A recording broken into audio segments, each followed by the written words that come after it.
Did you know that majority of the people who love and enjoy my content are not subscribers? By subscribing, it ensures that you never miss any more live streams, tips, or hot topics. Plus, the support that you give, it allows me to continue to keep giving you the content that you love. So if you gain any value here, be sure to subscribe right now. And let's get back to the video.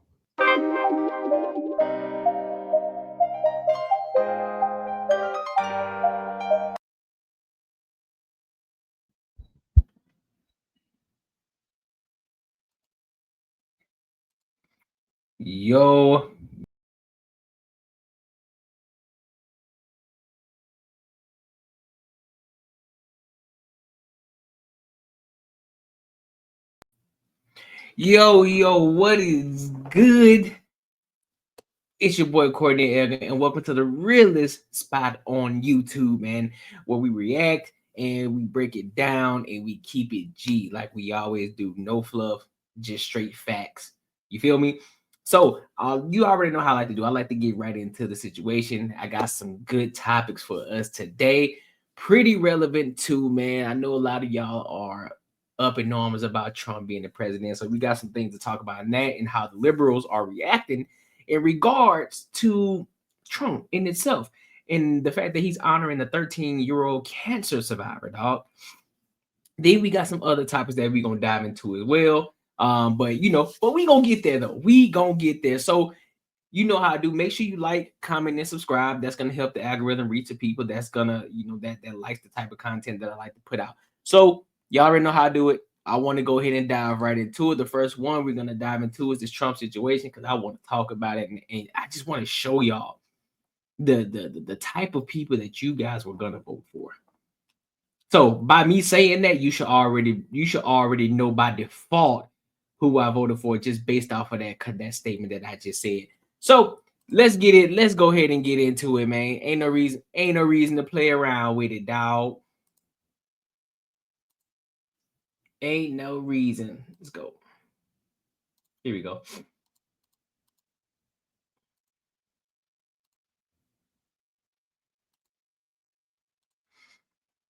Hold on, y'all. Give me a second. Here we go. Joining us in the gallery tonight is a young man who truly loves our police. His name is Tiege Daniel. He is 13 years old, and he has always dreamed of becoming a police officer. Shout out to that young man.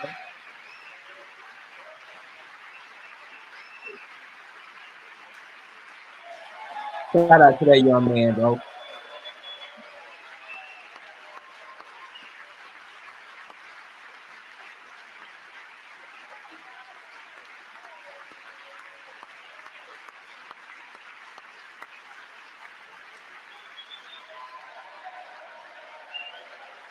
Shout out.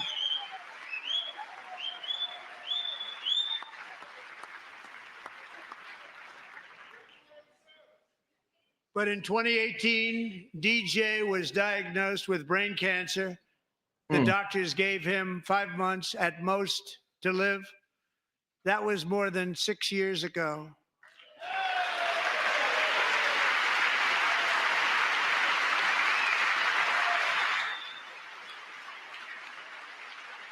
That's what's up, man.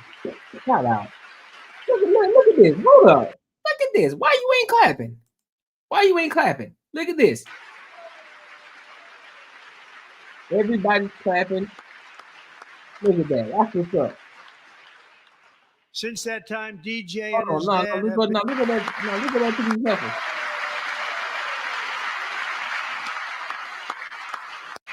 No, let me go back to these heifers. Let me go back to this heifer right here. Look. Ain't even clapping. She just looking. Are y'all that mad at Trump to the fact that you can't even pay homage to a 13-year-old kid? You can't pay homage to a 13-year-old kid. You that pissed off at Trump that you can't even have the decency, the humanity to clap for a 13-year-old who has battled cancer and beat it. From what I see, come on, bro. Where's your humanity?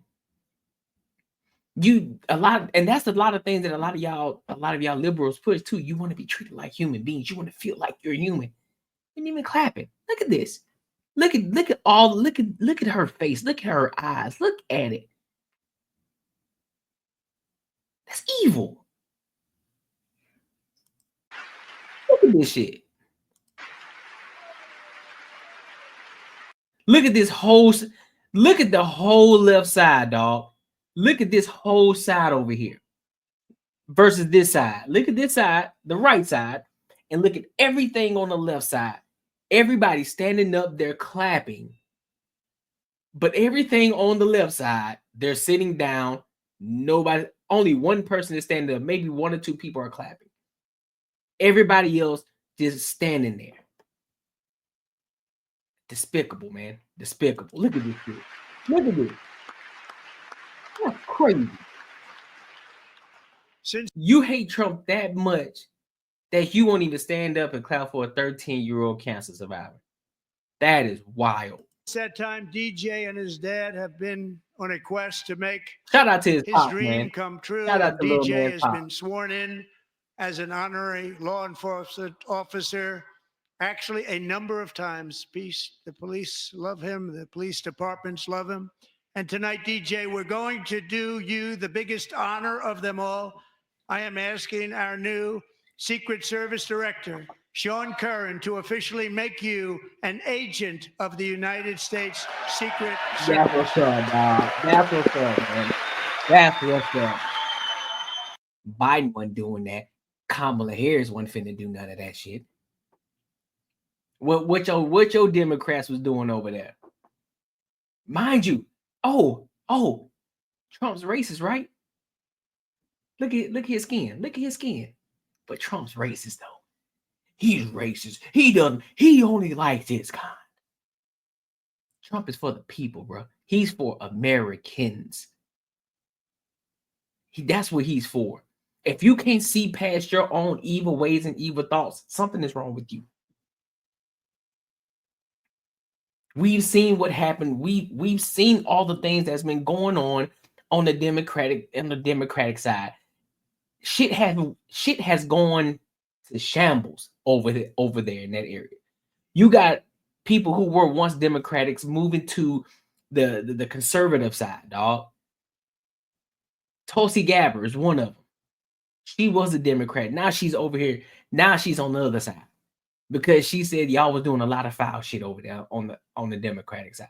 And best believe, I believe a lot of y'all are a bunch of demons. I'm gonna call a spade a spade. But we gonna get that a while. That's what's up, man. That's what's up. That's what's up, man.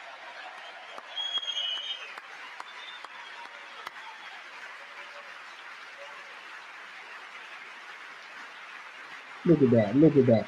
Look at that. Look at that. That's humanity. It ain't skin color. It ain't got shit to do with that, man. That kid was fighting for his life. And for him to be able to get the honors in that, come on, man. Come on. Where's your spirit at? Where's your heart? Real talk. That's heartwarming, bro. This the kind of shit that would bring any man, you could be the most masculine man of men, to see a young man like that struggling for his life, to beat cancer, to come out of it, and to be honored by, the president, the one that people hate. They call him racist.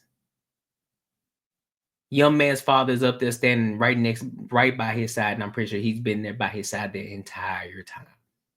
Stressing, tired, can't eat, sacrificing for his son to make sure that his son has the best, and making sure that his son is well taken care of and being able to come out of this situation. But y'all like to say that black fathers aren't in their child's life. Exhibit A. And there are many other situations. These are the type of things that need to go viral. These are the type of things that people need to be talking about, having more discussions and conversations about. This is heartwarming. Look, a white man and a black kid hugging. And look at how this white man is hugging this black kid. He's hugging because that's a genuine hug. That's a genuine fucking hug. You understand me?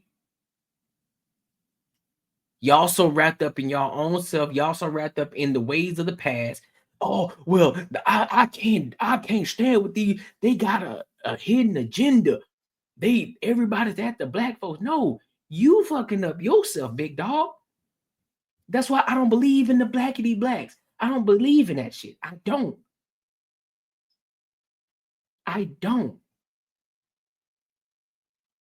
You got people out here who genuinely fucking care for you. No matter your skin tone, you got people who actually care for you and want to see you succeed in this world. But because you choose to fuck up your own self, black people, I'm talking to you in particular. Now this doesn't mean that there aren't white people who fuck themselves over. There are Hispanics who fuck themselves over. You have a number of races that do the same, that have those same group of people who just seem to be the loudest ones in the community, and those are the ones who get the spotlight. So this is what needs to go viral. These are the things that need to go viral. Shout out to this, man. Shout out to you. Heartwarming. Africa.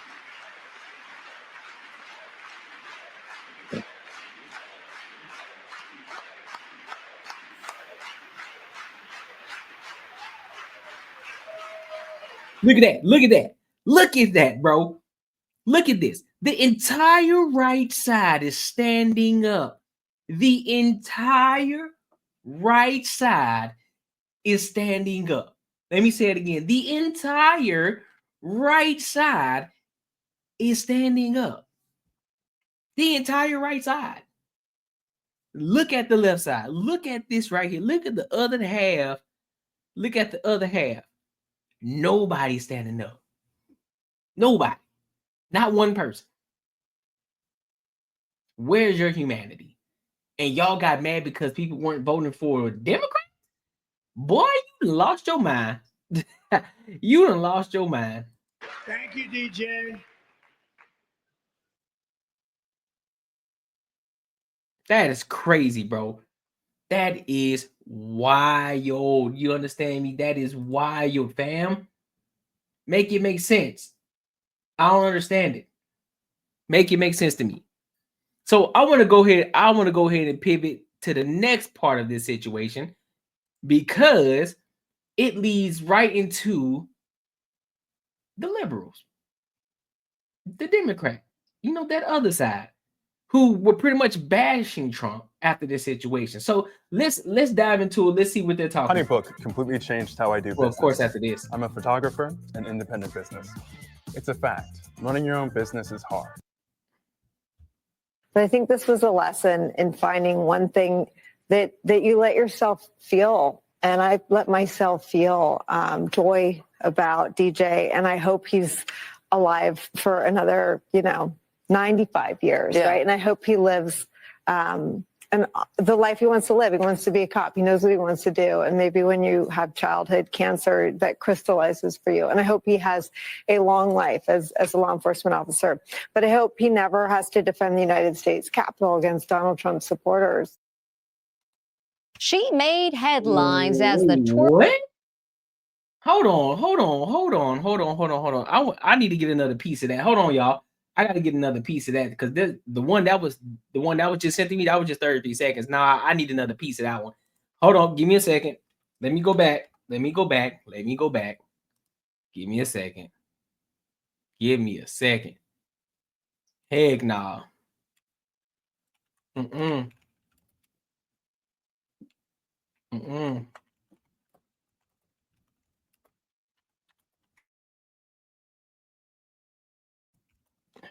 Let me see. All right, let's see what they said. Let's see if I can find out what happened. All righty. Is this it? Is this the one? Let me go MSN. Let me go MSNBC. See, this is why I like this, man, because we can do this. This is in real time.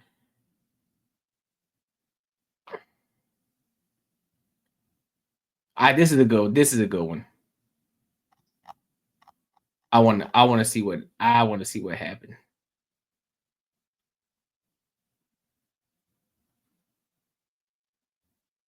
All right, so let's see what.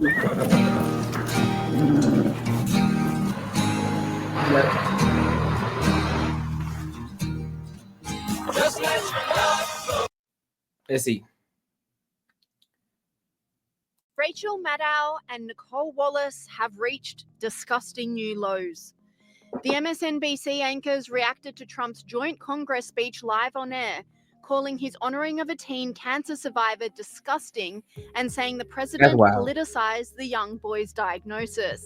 For the record, and this is disgusting, the president made a spectacle out of praising a young man who's thus far survived pediatric cancer, as if the president had something to do with that. This was in the midst of him praising Doge.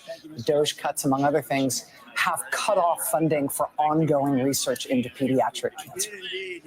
Unsurprisingly, the comment attracted a raft of criticism, with commentators sharing this video from the boy who credited Donald Trump with saving his life. But you want to know the craziest part? Because my mom bathes me and my brothers all together. And out of nowhere, I locked up, and then my dad was calling my name, and I started going to the slow thing, and he said, "Stop playing with me." And then I started to act, I ain't gonna lie, I started to act slow. And then as soon as he said that, we were speeding all the way, running lights, going to the hospital. And then next thing you know, I was seizing on the table. They said, "No, we're gonna have to go in his brain tonight." Ever since then, I had 13 brain surgeries, and that's how many times my personality has changed. And that's something that you don't hear from a terminally ill child. They had 5 months to live. I'm gonna keep on going into my gas tanks right now. And that's when God calls you home. You never know when God's gonna call you home. I wouldn't be here if it wasn't for my dad. I know he's pretty proud of me, and I'm pretty proud of him too. And I'd like to thank President Trump, because if it wasn't for him, I wouldn't be here today. This commentator said, Rachel Maddow owes that boy and his family an apology. Pure trash all these Democrats are. This commentator agreed, saying Rachel Maddow attacks President Trump for praising a young man who thus far survived pediatric cancer. Maddow can't even leave the boy with cancer. This is the problem. You got leftists, extreme leftists, who hate anybody who go against them on any level. You guys, did you not just see what happened with Gavin Newsom? When Gavin Newsom stood up here and said that he thought it wasn't fair for men to be in women's sports. It's unfair. The entire community went at his head, bro. And he is a Democrat. He is a Democrat. They went at his head.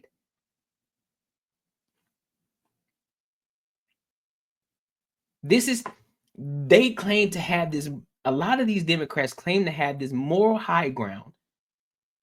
And they're the most demonic individuals. They claim to care, but they really don't give a fuck about you. Or the people. They don't. They really don't. I'm talking about they gonna give it to you. They're gonna give you the sugar, they're gonna give you the spice, but they ain't gonna tell you they laced that bit with some fentanyl. That's how they rock. They gonna give you the candy, say, look, this is the best candy for you. It's healthy, it's sugar-free, but they ain't gonna tell you got fentanyl in there. That's the type of people that you around. They'll throw the rock, hide your hand type of people. Yep. Cancer alone. MSNBC really needs to fire this vile woman. And this commentator doubled down, also calling for her sacking, saying Rachel Maddow is an evil witch. She mocked DJ Daniel, the 13-year-old who has been fighting for his life, just because Trump made him an honorary USSS agent. MSNBC needs to issue corrective action immediately. And it wasn't only Rachel Maddow with the low boos. Her colleague Nicole Wallace made an equally as disgusting remark, using the young boy to demonize Trump. But I think this was a lesson in finding one thing that you let yourself feel. And I let myself feel joy about DJ. And I hope he's alive for another, 95 years, right? And I hope he lives and the life he wants to live. He wants to be a cop. He knows what he wants to do. And maybe when you have childhood cancer, that crystallizes for you. And I hope he has a long life as a law enforcement officer. But I hope he never has to defend the United States Capitol against Donald Trump supporters. And if he does, I hope he isn't one of the 6 who loses his life to suicide. And I hope...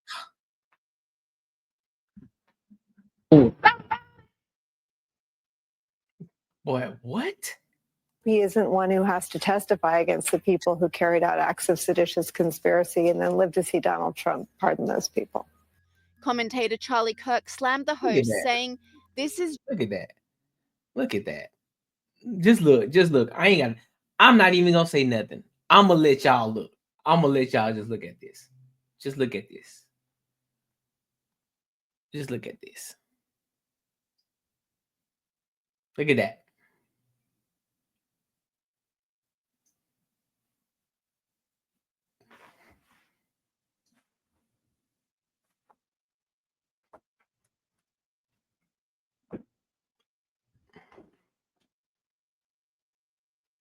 Oh. Genuinely the most repulsive comment I've heard in a very long time from anyone on television. MSNBC's Nicole Wallace politicizes young DJ's moment at Trump's speech. And this commentator agreed, saying, "Nicole Wallace is a disgusting wench. How could anyone want to be in the Democrat Party? They're hateful, disrespectful, disruptive men." Look at all these lunch ladies. Look at them. Look at all of them. One of them up there asleep. Look at them. She up there knocked out up there. Sleep. None but lunch ladies. A whole gaggle of them. Mean, weird, and they have zero vision. Secretary Kristi Noem also piled on, saying MSNBC must fire Wallace. Oh, not a lot of that was going on MSNBC. Rachel Maddow called it disgusting.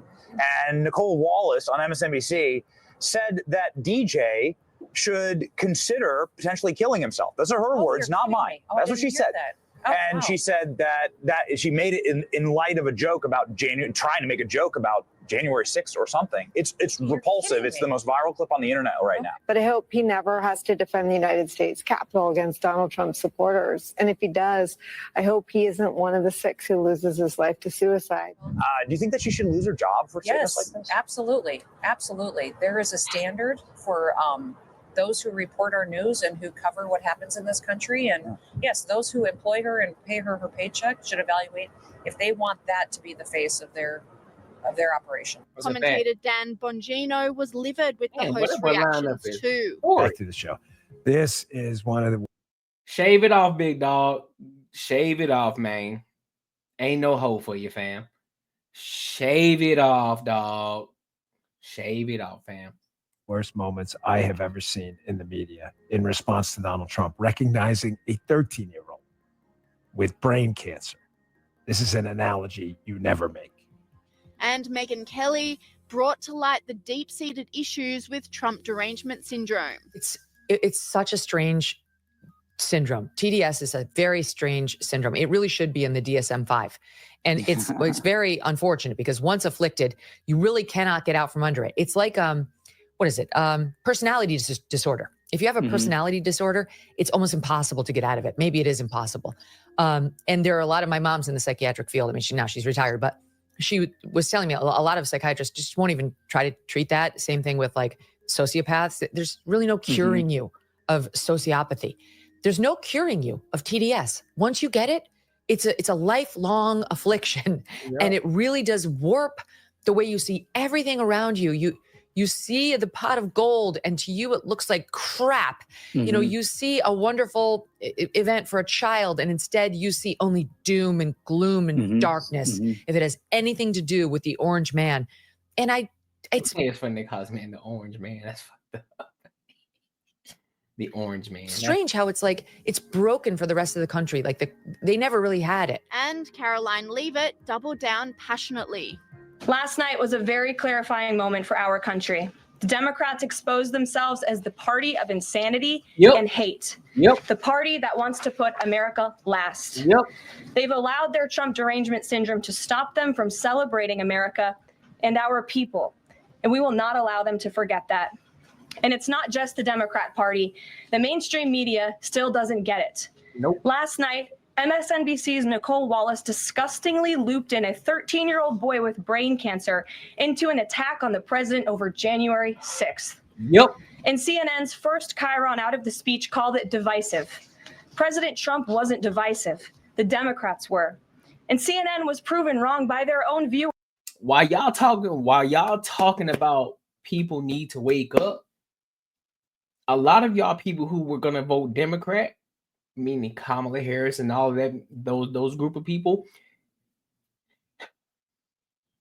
you truly need to be more informed.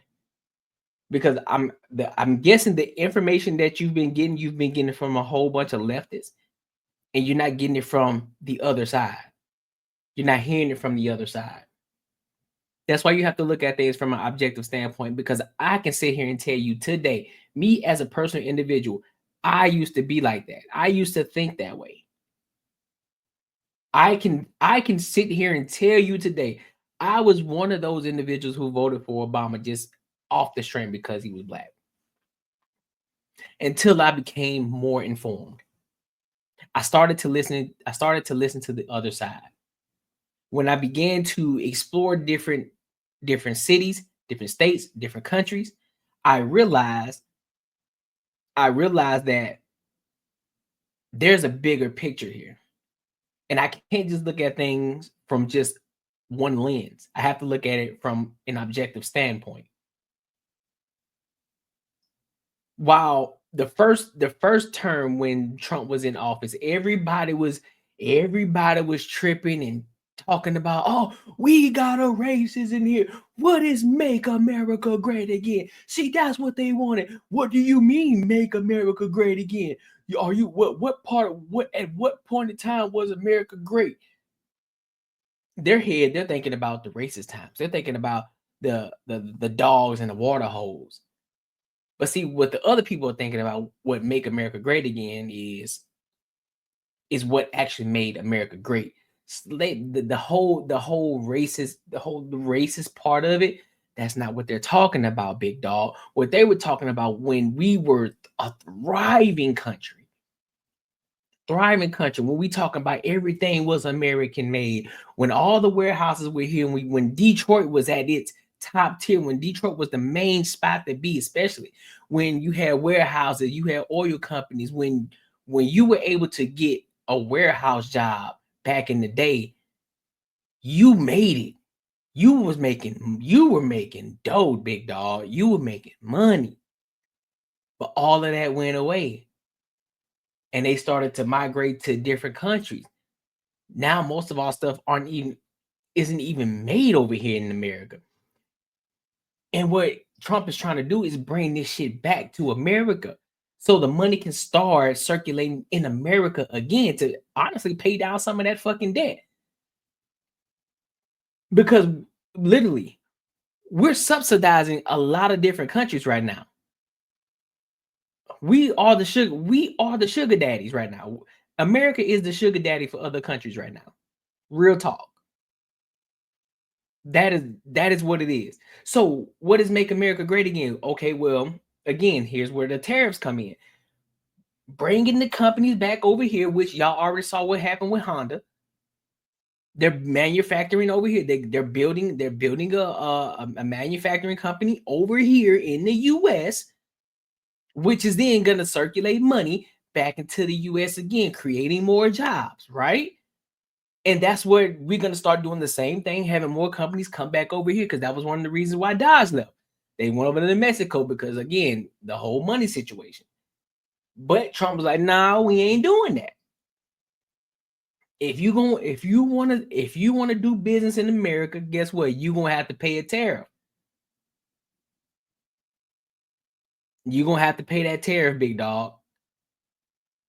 But see, y'all were thinking so close-minded. You're not looking at it from an objective standpoint. Trump is a businessman, so he's operating the country like a business, as it should be. Because how can we be a capitalistic country and we ain't operating like a business?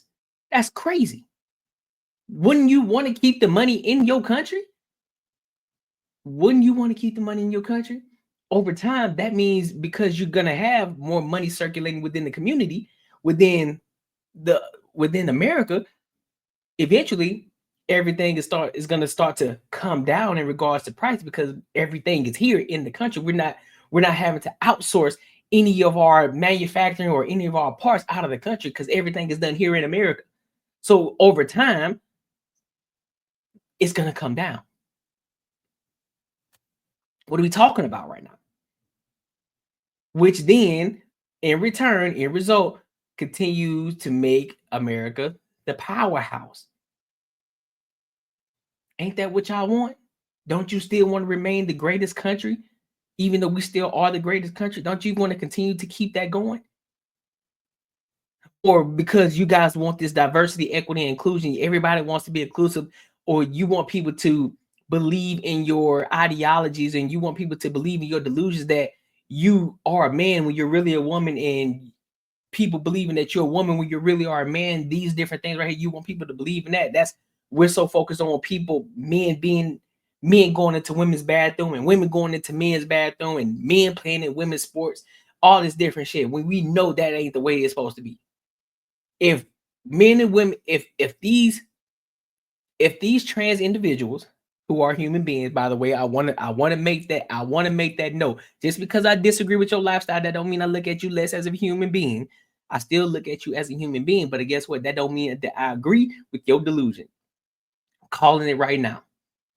But wouldn't it make more sense if you want to live in that delusion? If you're a man thinking you're a woman thinking that you're a man, that you're supposed to be in a man's body, whatever the case, or however you're supposed to feel about it.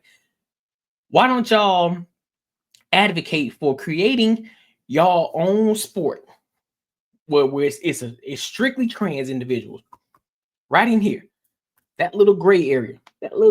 Create y'all own swimming, basketball, football, baseball, boxing, UFC, whatever sport it is, pickleball, whatever sport it is that you want to come up with, and just have it for y'all community of people right there in that gray area right there. Let the girls be in the girls sports, let the men be in the men's sports, and then the trans community, y'all sit in this gray area right here, and y'all can have all those sports. Do your thing. Because what you don't hear, y'all don't hear the Special Olympic sports over here complaining about it. I don't hear anything about it. Do y'all? Do y'all hear the Olympic sports complaining about anything?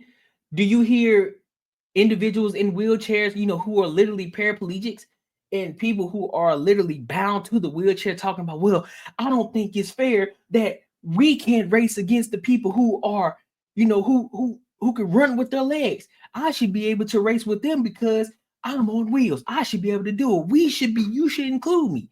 No, it's not fair for either one of you, and it's not conducive. So that's why they created the Special Olympics. Boom, there's a gray area. Y'all got y'all sports. You still are able to do the things that you want to do. You're still able to compete against other individuals who may be, who may have other issues going on with them. So the trans community, if you want to do the same, advocate for that. Stop trying to implode and kick the door down into these normal people situation. Stop trying to implode on that. Create your own shit. Do your own thing, and you just have that. There's a solution for you. 69% of whom, in a post-speech poll, said they had a positive reaction to the president's speech. Yep.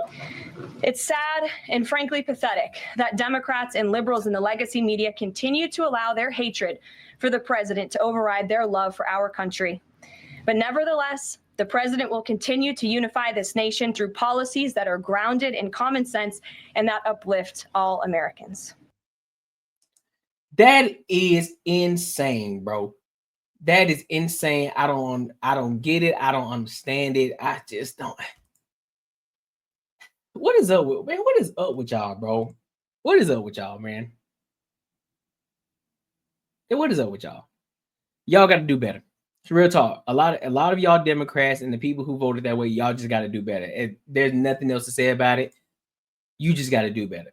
Listen, man, make sure you like, comment, and subscribe. It's going to help the algorithm continue to push my content out to those type of people who like my type of content. So I want to move on to the next topic right now, man. And I think it's a this one is kind of different. This one is kind of different because it goes to show you that things are turning around and women believing that they can do what they want to do, and they think that the consequences don't follow right after their consequences. And I want to show you what's going on. So apparently there's this flight attendant she did a video of her twerking on a plane, and she ended up getting fired. Let's see what that shit's about.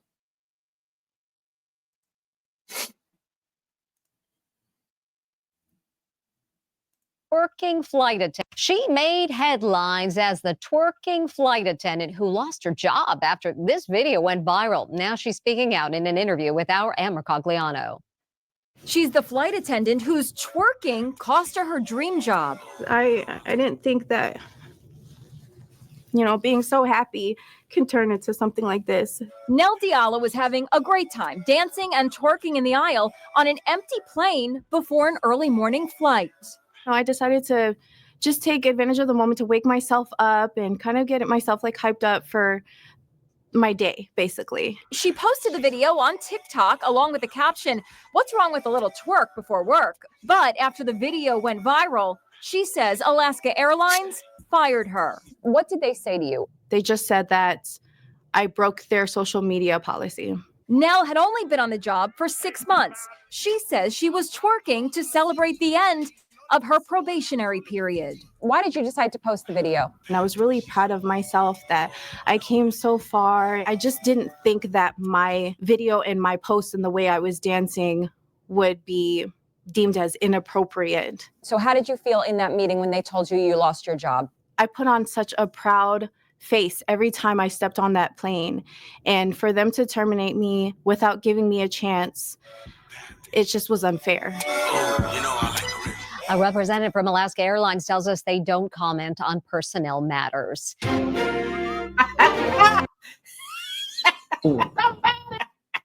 They said they ain't commenting on personal matters. Basically, what they're telling you is that's your own fault. You knew better. There were policies in place stating that you should not. There's certain things, certain thresholds that you can't cross.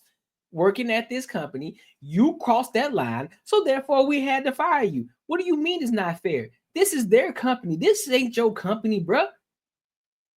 You have to abide by their rules. I'll give you a prime example. I personally was fired from a company because of my social media. This was a while back. This was close to just right after the pandemic time. Around the pandemic time, I got fired because of my content, because of the type of content that I made. I was doing great work. Nobody had any complaints in regards to the type of work that I did, but all because of my social media, I got fired because of it.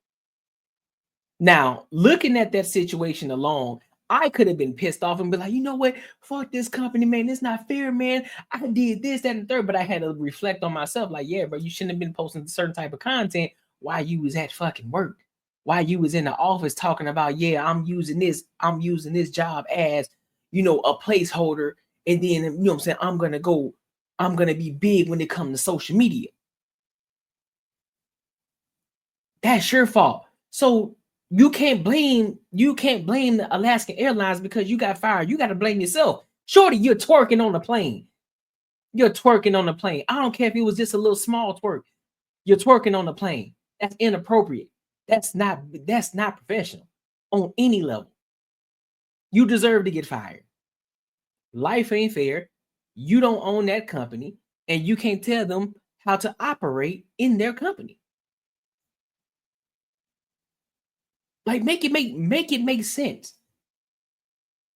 But this just goes to show you how a lot of women believe that they can do what they want to do, and they think that there shouldn't be any consequences to the shit that they do. There's consequences. And now because DEI is gone too, oh yeah, you finna see a lot more of these chicks out here I'm telling you, y'all better get y'all act together. Y'all better stop bullshitting. You better stop playing. I'm calling a spade a spade. You deserve to get fired because you didn't do what you were supposed to do. You didn't follow the guidelines of social media that they put in place for you, and therefore you got fired. That's your fault. That is your fault. And to try to come up here, get on the news, and try to get some type of clout so people can go to your TikTok or go to your Instagram and you can grow your following and go get a GoFundMe account or go, go tap into the Cash App or go tap into the, buy me a coffee so you can start doing a little series to make you some money because you want everybody to feel bad for you. Nah, go get it out the mud. Go find you another job. You was only there 6 months, dog. 6 months. That ain't long at all. You was only there 6 months, bro. You just got off of probation, your probationary period. You just got off of it. Now, if you would have been there 10 plus years, maybe then there can be a discussion, but you only been there 6 months. That ain't long at all. You weren't even there a year. So, nah, you deserve to get fired. You deserve to get fired on every ounce. Every ounce. I don't feel sorry for you. Calling a spade, I don't feel sorry for you at all. But I hope this is a lesson to you, and I hope that you figure out a way to overcome this situation. Real talk. So, say what I said. So I want to go ahead and pivot. I want to go ahead and pivot back. I just wanted to kind of do a little quick little pivot to this situation because I know a lot of people have been talking about it. Also, make sure you like, comment, and subscribe. It's going to help the algorithm reach the type of people who like my type of content. So for the last part of the show, man, I want to go ahead and pivot to the situation that we all have. I'm pretty sure we all have seen it at some point this week in regards to LeBron James and Stephen A. Smith, about how LeBron James had approached Stephen A. Smith about a certain situation, which most people believe that was about his son, Bronny James, and what Stephen A. said about his son, Bronny James. So what we're going to do, we're going to dive into it, and we're going to see what the situation was and what they were talking about.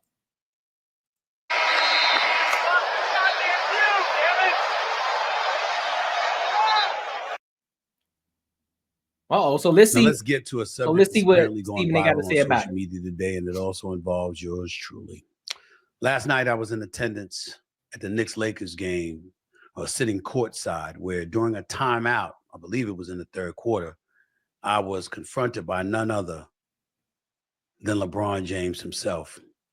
LeBron had some choice words for me in regards to comments I've made prior about him in regards to his son, Bronny James. Before I get any further, let me just put to bed a couple of things that have been reported that are false. People was talking about LeBron called me out my name, or somebody said he called me a bitch. Somebody said he called me a punk and all this. None of that is true. He was fiery. He approached me during the game and he said, "Stop effing with my son. That's my effing son. Stop effing with my son." I said, "What? Nah, man, straight up, man to man. Real talk. Stop effing with my son." And I saw. Hey, look, I ain't gonna lie. That's when you know a nigga mad for real. He come up to you, "Hey man, stop messing with my son for real though." You like, "The fuck you talking about?" Nah. Stop messing with my son, bro. Like, real talk, bro. Stop messing with my son, bro. fam, what you talk about? Man, listen, bro, I said what I said. Stop messing with my son. And you at that bitch just looking dumbfounded. You like, what are you talking about, bro? What the hell are you talking about? I don't even know what you're talking about right now. And now when you walk off, you just like, the fuck just happened? I don't know what the fuck is going on. Or how furious he was. And I said, we can talk about it later. Nah, F that. Stop effing with my son. That's my son. That's my son. I said, all right, dog. Fine. And he walked away. That's all he said. I knew what he was talking about. I've spoken about this before. Matter of fact, I heard that not many, not all, but a few players were upset at me about that. I think one player in particular was Draymond Green, who I haven't spoken to since and has no desire to speak to me primarily because of this, I suppose. And I found out the way that I found out, which was last night while I was at the game. I was a guest of Ari Emanuel, owner of William Morris Endeavor, founder of William Morris Endeavor, rather. Founder of Endeavor, I'm sorry, before they merged with William Morris. And I was a guest of his, sitting at the game with him and Larry David from Curb Your Enthusiasm. I was sitting courtside, and the next thing you know, out of the blue, LeBron came in my face. Obviously, since he brought up his son, he was piggybacking off of what I had said weeks ago. And what I had said weeks ago is that when Bronny James was struggling, and I threw out some stats and stuff like that, and I said he's not ready. And then I came on this podcast and I reiterated that point. Clearly, it was something that was on LeBron James' mind that he was aching to confront me about. And so it happened the way that it happened. Now, before I get into anything else, let me say that LeBron's agent, who is Rich Paul, hold up, let me pause right there for a second. I want to pause right there for a second. We're gonna get back to it. I had this conversation last night after our podcast. Shout out to Cut the Noise podcast. Make sure you guys go like, comment, and subscribe to that podcast as well, because I'm also a co-host on that show as well. So definitely tap in, go subscribe right now. Help us build that community up as well. So we go live every Friday at 9 p.m. So make sure y'all tap in. But after the podcast last night, this conversation came up in regards to Bronny James and just Bronny James in general, right? And so what they were saying was Bronny James would not be in the NBA if it wasn't for his dad.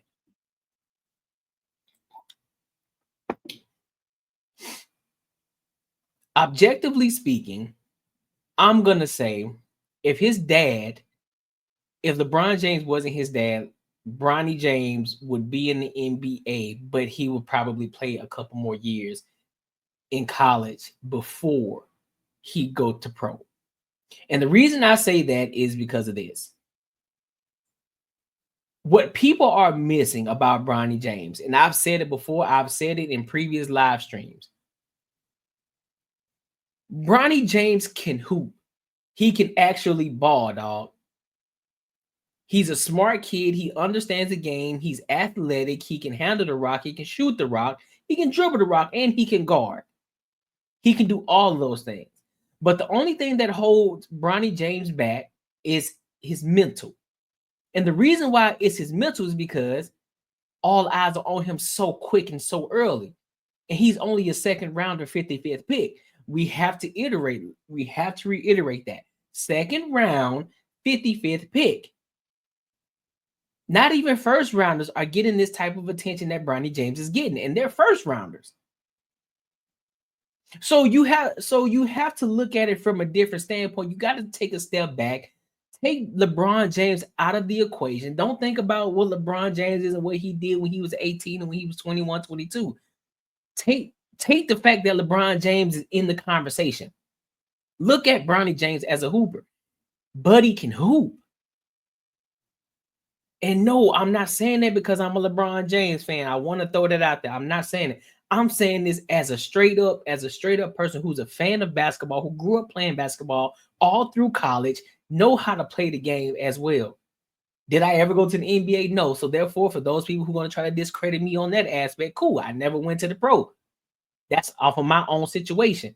But that's neither here nor there. I can still see a good basketball player when I see a good basketball player, and I can look at a motherfucker and say, yeah, that he ain't pro material versus another guy who is pro material.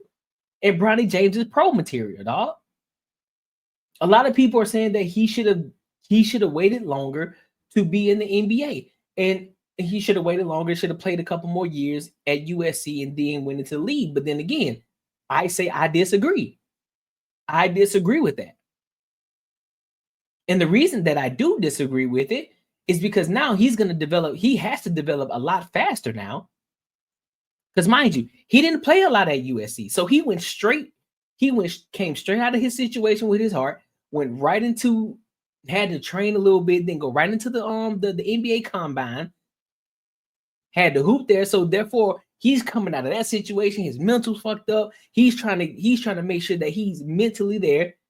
He did what he was supposed to do in regards to, he's putting up his shots, showing that he can shoot, going 12 for 12 and all these different things. But it takes time to develop, fam.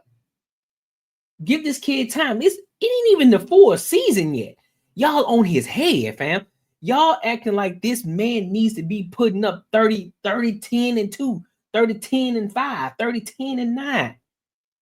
His first year because his daddy is LeBron James. Fam, give the kid grace. Mind you, second round, 55th pick.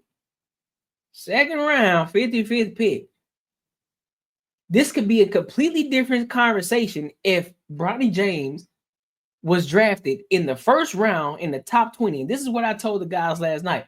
If he was drafted first round in the 20th pick, within the 20th pick, then there's a whole different conversation there. I'll be talking a whole different conversation right now. But we're talking second round, 55th pick. He's getting some play time in the G League to build the confidence back up to really show that he can ball. Then giving him time to play, because I heard Kenya Martin saying it on Gil's Arena. Shout out to Gil's Arena. They were talking about how Bronny James shouldn't even get any playing time on the actual court under the roster. He should just be playing full-time G League. Don't worry about nothing. Play every single game. Don't even worry about playing in the actual NBA games. And I'm like, no, absolutely not. Play in the NBA games when you get the opportunity to, because now you get to see the difference in between what the G League is providing versus what you're playing against in the NBA. It's still playing in the G League and playing in the NBA is still two different things. So being able to start giving him a little bit of taste of what it feels like to play in the NBA, giving him a little bit of taste so he can get more and more comfortable, giving him more and more comfortable. So you can start giving him more and more minutes. And as he continues to get more comfortable, he's going to become more and more of himself, and he's going to start balling like he was in the G League. That's how we look at the situation.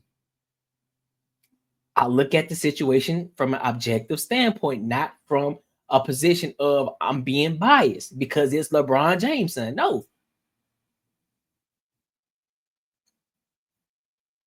We can go back and forth talking about how many players that can hoop that ain't in the NBA. Well, them motherfuckers, we know a lot of people.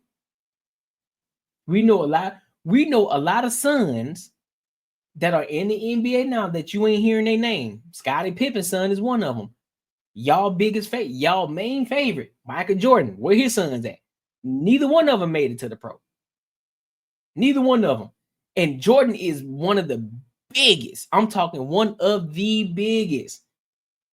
biggest names in basketball history. And you telling me nepotism couldn't get just a draft? Couldn't even get them in the G League? Yeah, all right. Yeah, all right. But Again, this ain't about Jordan, though. This ain't about Jordan, but I'm just giving you some nuance. I'm giving you an example. The kid can hoop. Give the kid time. That's all I'm saying. Has my number. Maverick Carter, who's universally respected and is a big player in the industry these days. He has my number. It's very easy. Snap your W-2 and file your taxes 100% free. Plus, get your biggest refund. File For LeBron James to have called. See, look, this why y'all gonna have to tap into the this why y'all gonna have to subscribe to the channel, bro. We gotta get this. We gotta get this YouTube premium. We tired of these ads, dog. So look, make sure you donate $1 into the Cash App. $1 into the Cash App. It's very easy for one of them to have called me in to say, LeBron wants to see you. He wants to talk to you face to face, man to man. That's not what happened. Last night at the Lakers game happened. Now I get, and people have said to me today that I'm looking pretty damn sad. I'll fess up, I am. Because something like that is not something that should make any of us comfortable. I didn't anticipate it. I don't know why I didn't anticipate it. But I'm not here to blame LeBron James. That wasn't a basketball player talking to me last night. That was a dad. He rolled up on me as a father. That's what he did. That was not a basketball player talking to me. We talk about LeBron James all the time. Practically everybody does. That's not what LeBron James does. So for him to confront me, obviously it was something that he was incredibly passionate about, put off about, and felt necessary to confront me about. And what better motivation could there be than to be protective of his son? I understand it. I respect it as a parent. I'm a father of 2 daughters. And in all honesty, I couldn't definitively tell you that if I were LeBron James, I would not have done the same thing. I would hope that I would not have. I would hope that I would have picked up the phone and called the person instead, or got arranged to see that person face to face instead, rather than walking up to me in the middle of a game, courtside. That was not the end of the game. That was not the beginning of the game. That was in the middle of the game that this happened. But that's what happened. And there's really not much you can do about it. I have a lot to say about it, but I wanted to address a couple of things. Number one, because I saw this tweet from Kevin Love. He was responding to my tweet. My tweet was, I had no intentions of talking about it. And the reason I had no intentions of talking about it is because I didn't want to have to address this. I wouldn't have either had it not gone viral. Now I have no choice. At first take, first at 10 a.m. EST, then the Stephen A. show. Oh, okay. So nothing really. That's what men do. You handle it privately if you can. I didn't want to address it. As I tweeted here, I wouldn't have either had it not gone viral. But it did go viral because when I got up, my social media person informed me that it was over 15 million views. Damn, 15 million. And it had gone viral. It was number one. It was the #1 sports story going. And regardless of everybody wanting to walk around acting like they don't have bosses, I don't deny the fact that I have bosses. Right. I work for ESPN, and ESPN called me this morning. They said, "What you mean you ain't talking about it? You most certainly have to talk about it. This directly involves you." And LeBron James is the biggest story in the country right now in sports. There's no way for you to escape it. Mm-hmm. Talk about it. You got your platform. Do what you got to do. I said, fine. Well, when I tweeted out to let everybody know that I will be talking about it, Kevin Love, LeBron's former teammate in Cleveland, throws out this tweet. You have no choice, laugh out loud. Because it went viral, laugh out loud. You didn't want to have to, laugh out loud. You wouldn't have, laugh out loud. Hold that tweet up. Let's go over the list. And I like Kevin Love. I'm very fond of him. All right. I have nothing negative to say.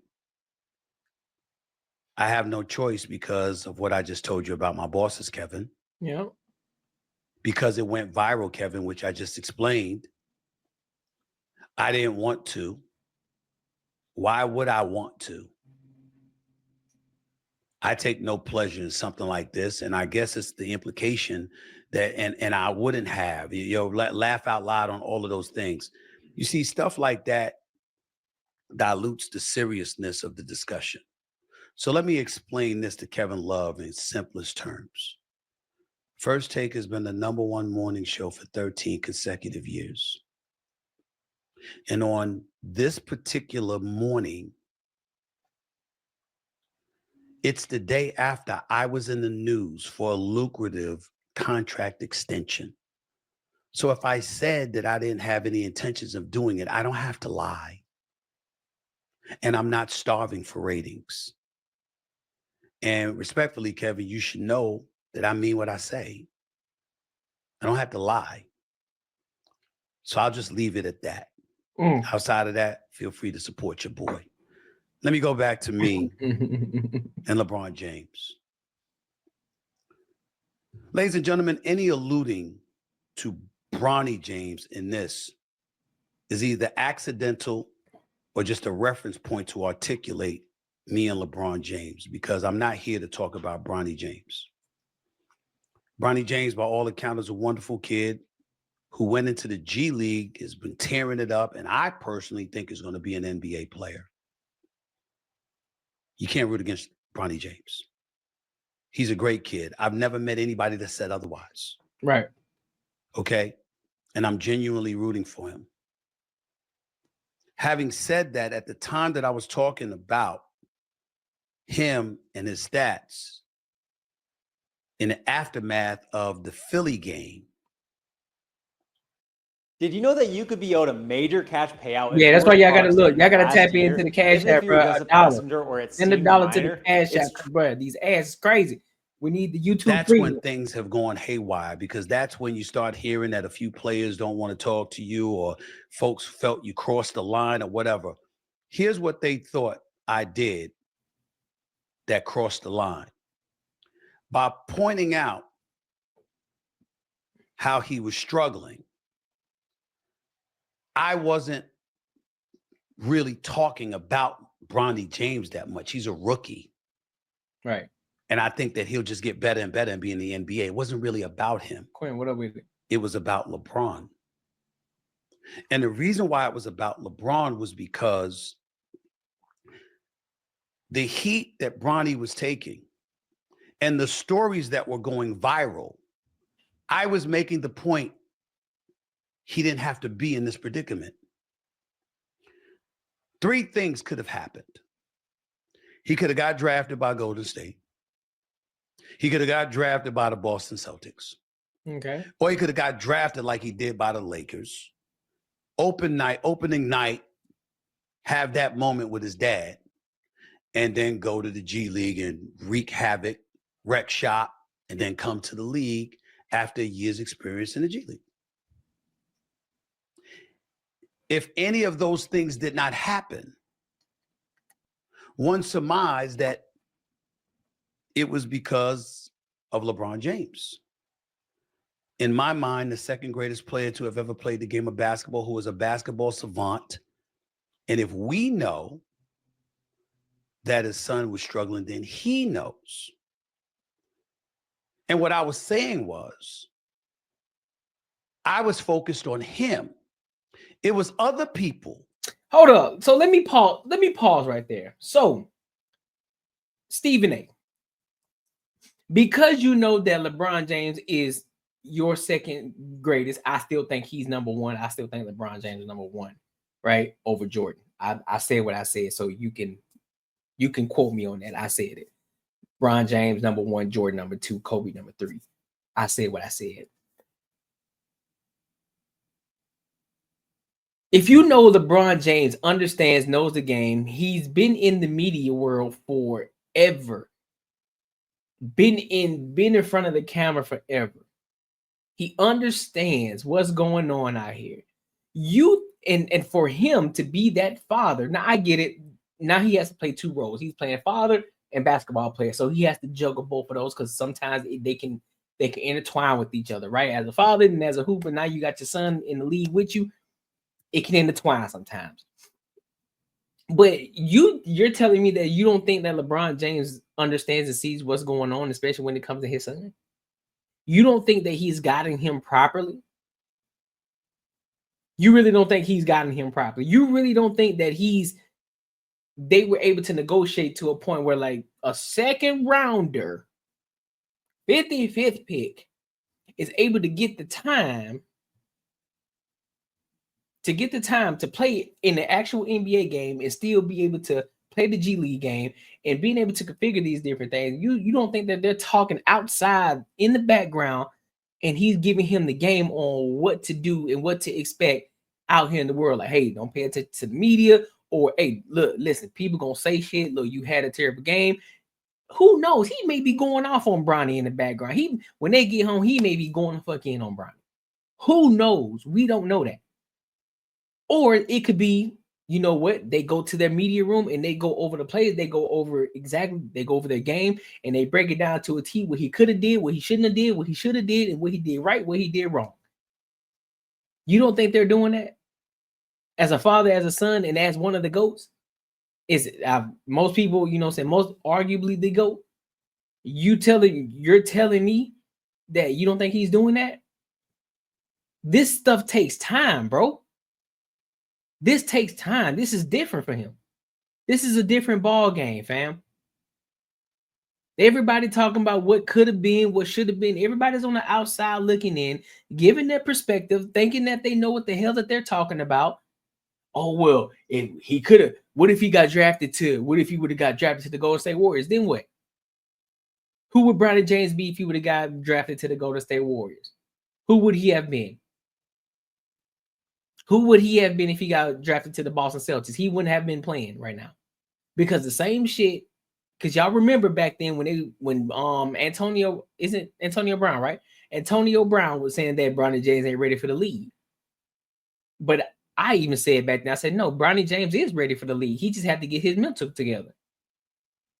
Because everything came so fast. He had the heart situation, then it went right into the summer camp, then went right into the fucking NBA.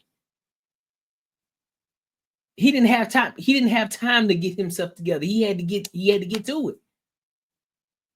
So no, Stephen A., I don't agree with you. I think what's going on is, like I said before, give the kid time, bro. This is his first season. This is his first season as an NBA player. Give him time, bro.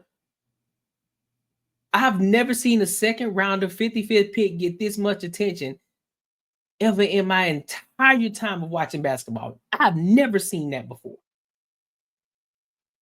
Never seen it. Give him grace, bro. Real talk. Give the second round 55th pick grace. Give him grace. Give him time. Because like I said before, and I'll say it again, if he was a first rounder, top 20, then there's a different conversation. Then you can have the true conversation of nepotism, the whole, well, damn, bro, like, you was drafted first round, you got to at least be doing something, but he's second round, bro, and that's not negating, that's not talking about his game, because I think Bronny can ball.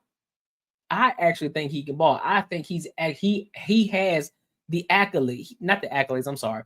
He has what it takes to be in the NBA. He does. He has the support. He got the athleticism. He has the height. He has the strength. He has the defense. He has the shooting ability. He has the growth potential to be a great basketball player in the NBA. Real talk. And I'm not just saying that. Give the kid grace, bro. That was focused on Bronny James. Show that Magic Johnson quote, please. Magic Johnson quote: if I'm Bronny, I would tell my dad, just let me play in the G League all season so that I can develop. He needs playing time. He doesn't need to be sitting on the Laker bench and not playing. That's not a knock against him. He's just not ready. Y'all see what's going on here. I'm telling y'all, bro.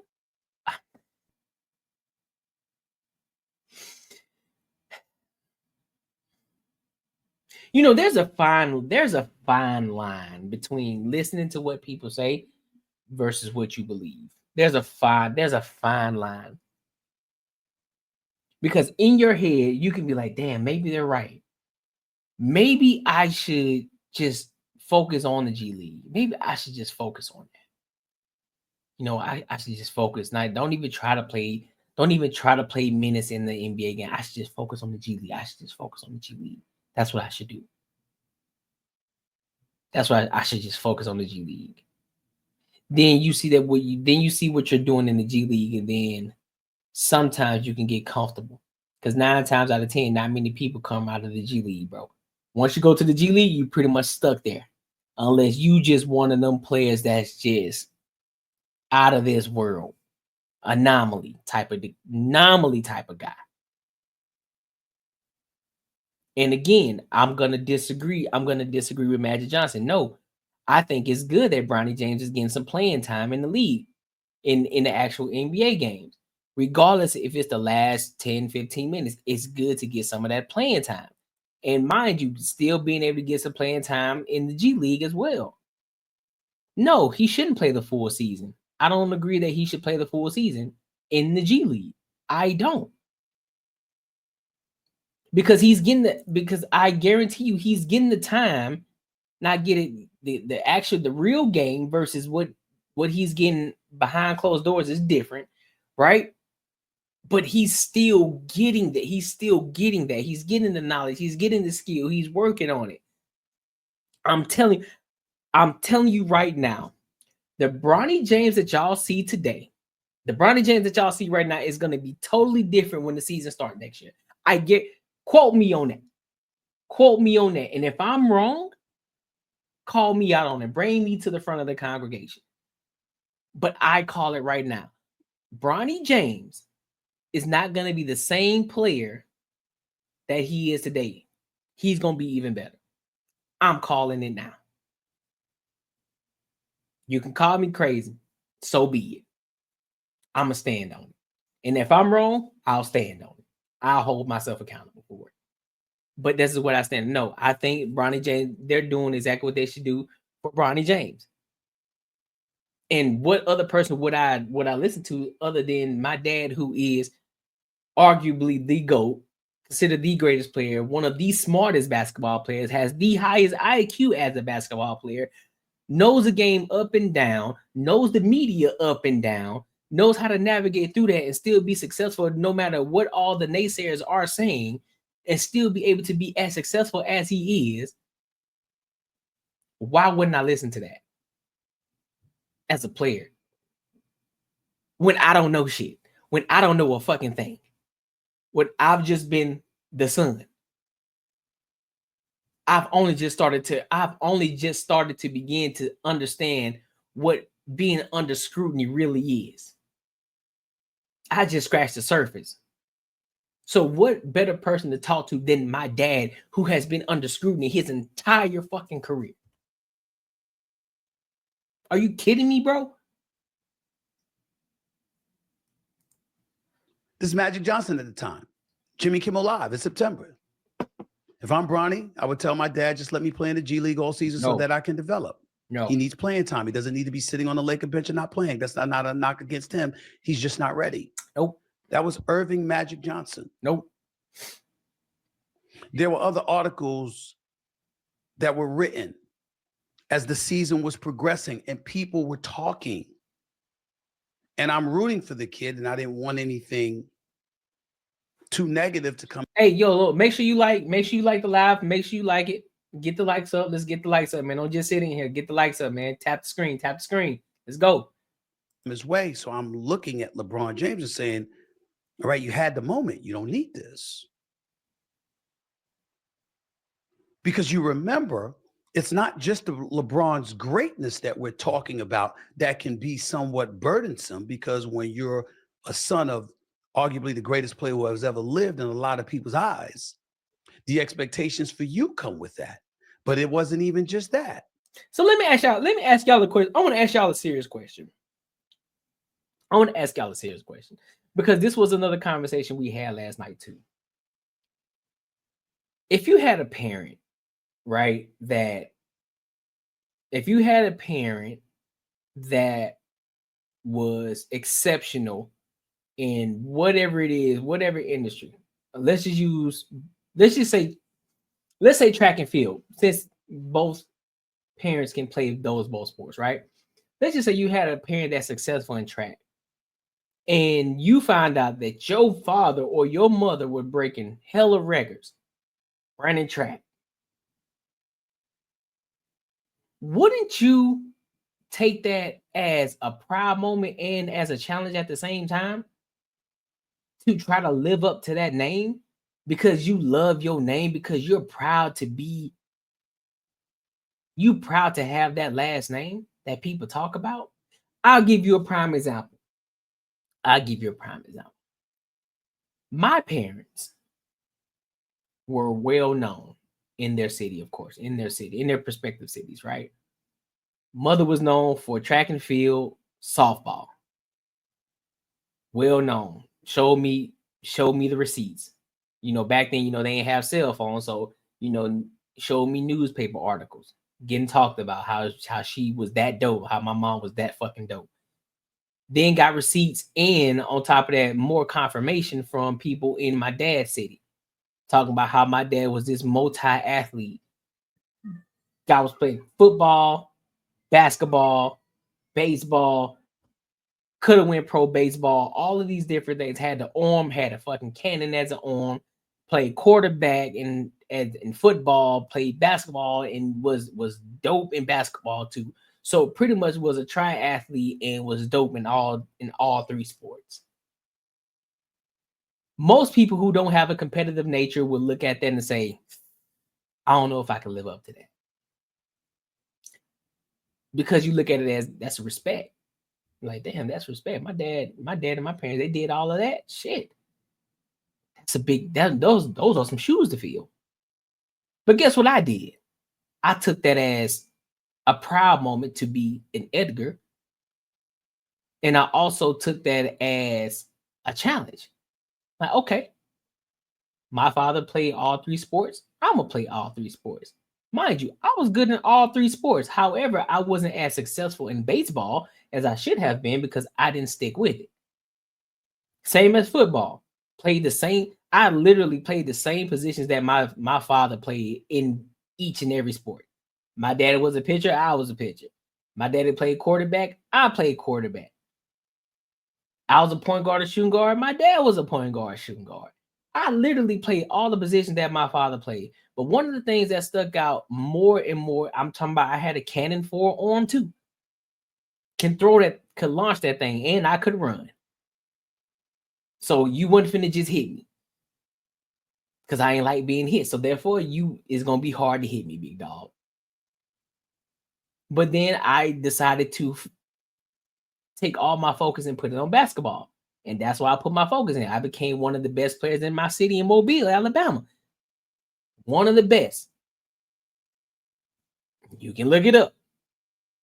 Got my jersey retired in high school. Again, I looked at it as competition. I was proud to be an Edgar because guess what? When I went to my father's, the school that I went to, and we went to my dad's hometown to play against the teams in that city, they knew who the fuck I was. They were like, hey, that's your son? And just like a proud father, like my dad was, he was like, yeah, that's my little man. That's my guy. And I'm out there cooking them. You understand me? I'm out there getting buckets. You understand me? I'm out there. They're like, damn, that motherfucker, he tough. Shit. Living up to the Edgar name.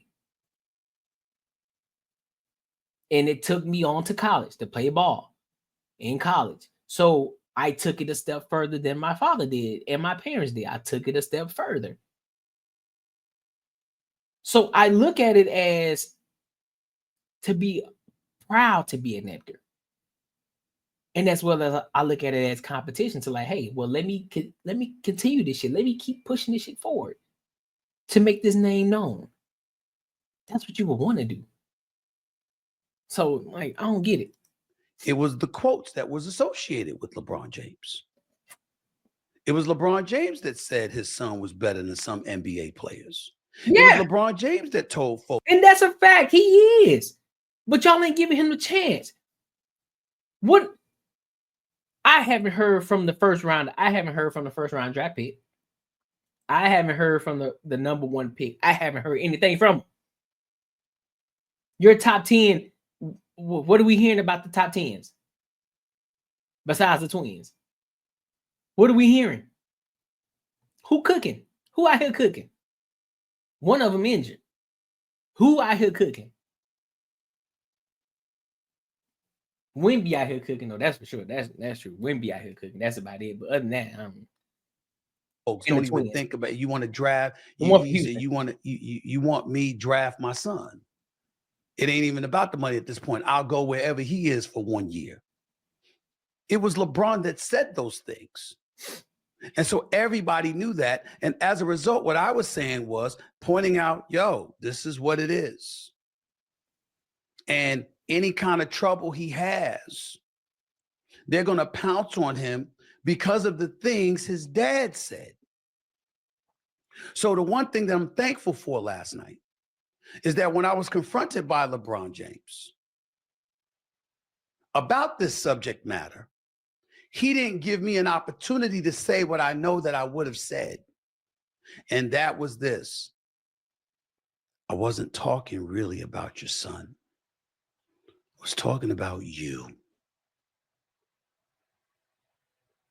Hi, we're visible. Let me find out he thought he cooked right there. Let me find it. Man, look, at the end of the day, bro, at the end of the day, I stand 10 toes on what I said before. Give the kid time, bro. Give the kid time.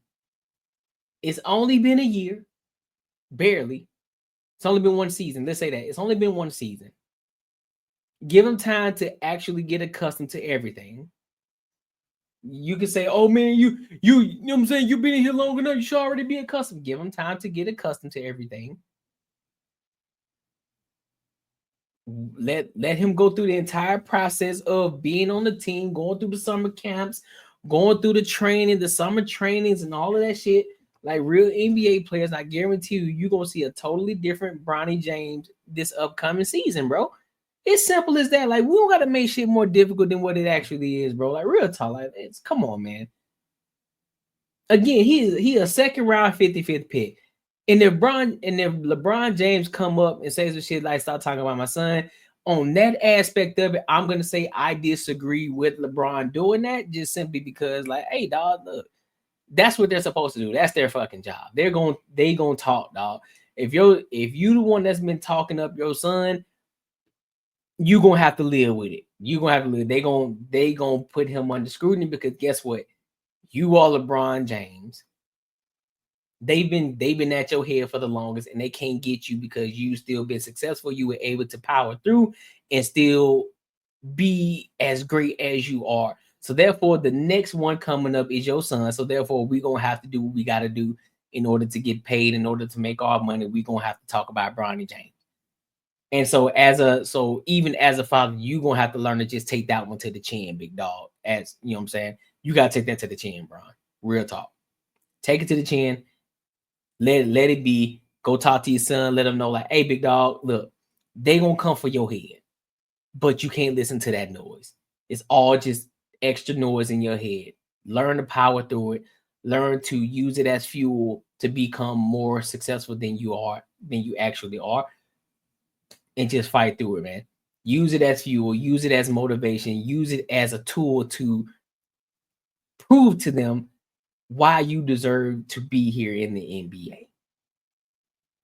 You do that every time. Anytime someone says something negative about you, use it as fuel to become even more successful. And if you continue to keep doing that, you won't have no issues in the NBA. Real talk.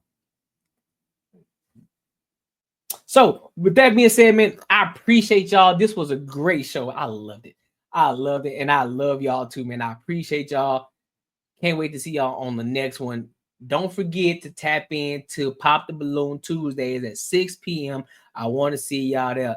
And I told y'all already before, I need y'all to donate $1 to the Cash App, bro, because look, we tired of these ads, so we need to get the YouTube Premium. And the only way we're gonna do that if y'all go into the Cash App, donate $1 to the Cash App. And it's gonna be pinned in the comments. It's gonna be pinned in the description as well. So you will have the links there. So I don't want to hear no excuse. I ain't say $10. I ain't say 20. I ain't say 100. I said $1. $1. That's it. That's all I need. All right, man. And until next time, I'll see y'all good people. I'll holler.